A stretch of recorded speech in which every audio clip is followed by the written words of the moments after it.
Hi, do you believe in magic? Do you believe in magic of positive habits? And do you believe we finished this book? Today is going to be last evening.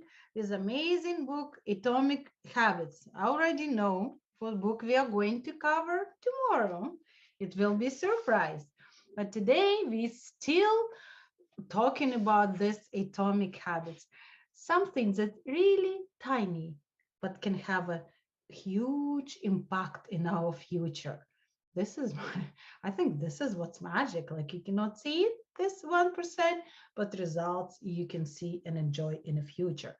So little lesson. It's not that little, but lessons from their book of atomic habits. And these lessons, like they're 18, yes, I just count them. It's 18.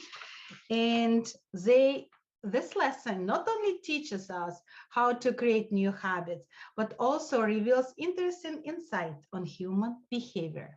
Here we go. Number one. It's interesting. It's really interesting. Awareness comes before desire.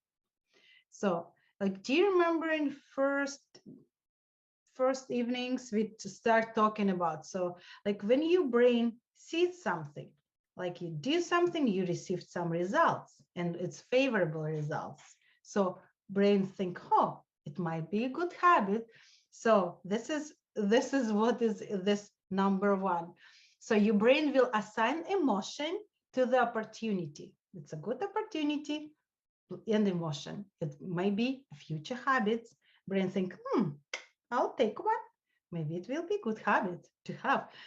Second, happiness is simply the absence of desire. Do I agree? Do I not? I'm here to read from these lessons.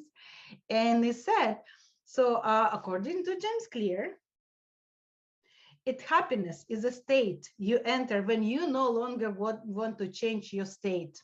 Just like you're so happy, you don't want to change anything in your life. People will say, as good as it gets. It means they're comfortable, but they have. There is not going to be any improvement. There's not going to be any habits developed. This is as good as it gets. Number three, it is the idea of pleasure that we chase. So, and it said, we seek image of pleasure that we generate in our mind. What I kind of like, my philosophy, people move me into situations. They run from pain or they going towards pleasure.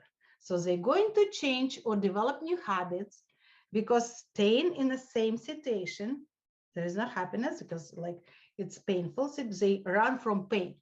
So if, for instance, you're going to like, yeah, you know, like wave and you can see this like all floppy, it's like, oh my God, this is like, it needs to be fixed. So then you move. And if you think, oh my God, if I will do push-ups, like how amazing I'm going to look. This is kind of like you, in your brain, you think about pleasure that you're going to have if you develop this in other habits. The feeling of satisfaction only comes afterward. It's interesting. So it's kind of like we chase pleasure. Yeah. So if it's not that pleasant, we're not going to go change. Four, peace occurs when you don't turn your observations into problems. Like I said, you observe something. Oh, okay. So maybe I don't even know what I like. Again, if you think like your arms is not that strong, it's like, well, it's fine. It's fine. It's like your legs not that strong, and it's like, oh, anyhow, it's good to get put on jeans and go to work. So if you don't observe any problem on this, but if you look at this, it's like, summer soon, I'm going to wear like something, short and maybe like open arms, and doesn't look like good. So this creates a problem. So I might go to sign myself to their gym or personal trainer and or start like doing push-ups. No problem, no change. Fifth, with a big enough why, you can overcome how. They said, he who has a why to live for can bear almost any how. So, and people was like, oh, like I just need to learn English. Why do you need it? Oh, just because. What do you do? Like, oh, I stay home. Do you need really English? No, I'm just fine. You're not going to change, and you're not going to go take books and study. But for some reason, if you have like 6 months before you apply to college to have your dream job, like you will put everything, you focus. It's like will be like focused vision. You just goes to this. If you like, if your why strong enough, how will it come easy?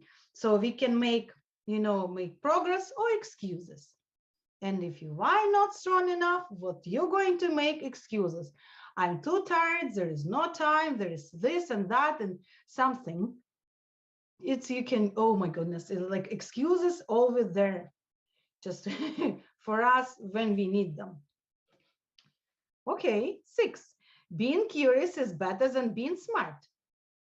This is, I think, very, very interesting, and I like it. Instead, after when you think you know everything, then your learning will start.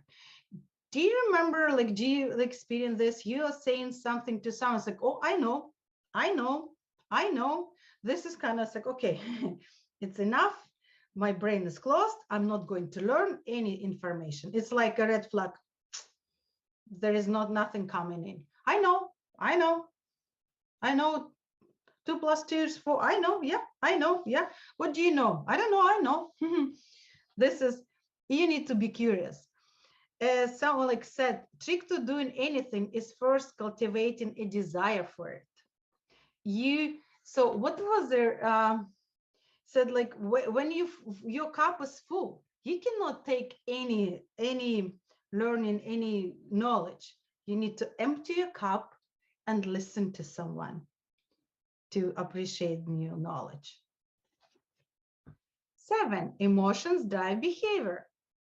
And said, many reasons for taking action, but still will not act because they don't have emotions to drive them. You know what? In order to do something, you have to have a need and you need to want it. So some people might need to exercise, like oh, think, oh, this person will be really like going to, but they don't want it. Some people want it, but they don't need it. Want it and need it. Then you will move. It's not me, like this is from Atomic Habits and my own observations. Number 8, we can only be rational and logical after we have been emotional. You know what? Sometimes you just like buy something or pay for classes or just buy something. It's like, oh my God, because we buy and for emotions. Like I really like just need to have it. And after a week, I said, why did I buy it? And you start bringing logic. Like, okay, so if I will take this class, because like, it's like, oh my goodness, it's so nice. This is so skills and knowledge I will get. And after it's like, oh my God, but I'm tired. I already have, I don't know, 100 classes and books that I've already purchased and never even, pay attention to it. And you start, okay, but can you imagine if I will learn this in 6 months, I can do my job better, or I can run faster, or I don't know, even just something. So you buy on emotions, but you bring logic. Sometimes you buy something that is really like bad, but you in your mind, you don't want to accept that you make a mistake. No, you bring logic and justify your purchase. This is tricks we can we can play to ourselves. 9, your response tends to follow your emotions. Our thoughts and actions are rooted in what we find attractive, not necessarily in what is logical. Attractive should be attractive. Okay, number 10, suffering drives progress. It is wanting more that pushes humanity to seek improvement. Wanting more pushes to make improvement. That's what they said. Mm, when they just create something, like all drive, like, can I do it better? Like, instead of me going somewhere and take 3 buses, can I do through the Zoom? Yes, I can. Suffering drives progress. Your actions, 11, your actions reveal how badly you want something. If you keep saying something is a priority, but never get to it, then you don't really want it. Yeah, I said, oh yeah, I should start doing this. I should start like yesterday doing that. But you never start. I was talking, I should start doing video like 5 years ago. Oh yeah. Until you start. 12, reward is on the other side of sacrifice. So what is said? You start your business.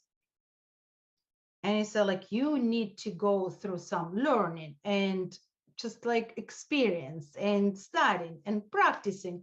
And after you will have this paycheck, but you have to go through this. So instead the business, it's a self-development program with a big check attached to other side. Should you walk through this? It's not like microwave. Today I sign, tomorrow I'm a millionaire. Okay. 14, our expectation determine our satisfaction. So our reward should be big enough for us to start doing something. If it's whatever, I'll just do few push-ups, nobody will notice. It's not enough to do anything. And 15, the pain of failure correlates to the height of expectation. When desire is high, it hurts to not like the outcome. Failing to attain something you want hurts more than failing to attain something you didn't think much about in the first place. Yeah, this is why people say, I don't want to get my hopes up, because it hurts. And people don't want when it hurts their feelings. So number 16, feeling come both before and after the behavior. Yeah, so the feelings motivate us to do something, and after it's like, oh, okay, here's the feelings. 17, desire initiates, pleasure sustains. So you want something, you start moving. And after, when it's like you have pleasure after you did something, that you keep it. 18, hope declines with experience and replaced by acceptance. So it's not just good enough to say, I hope so. I hope so. That's why they said youth is easily deceived because it is quick to hope. This is Aristotle noted. And James Clear thinks it should be youth is easily deceived because it only hopes. It's like, I really hope for this. You know, you don't put any energy, any life, any love, any time, anything. You surely hope so. And the older we get, we understand if we just hope that nothing will be done. So, and we kind of hope for, you know, we don't hope as much as we used to hope, because hope, I surely hope so, not get us anywhere. So with this, we kind of going to finish to learn about atomic habits. And it's, you know what, this book, it's not just like read and once and put it away. No, you study it, you make it your own, and you share your experience with someone. So my mantra is like usual: learn, practice, share.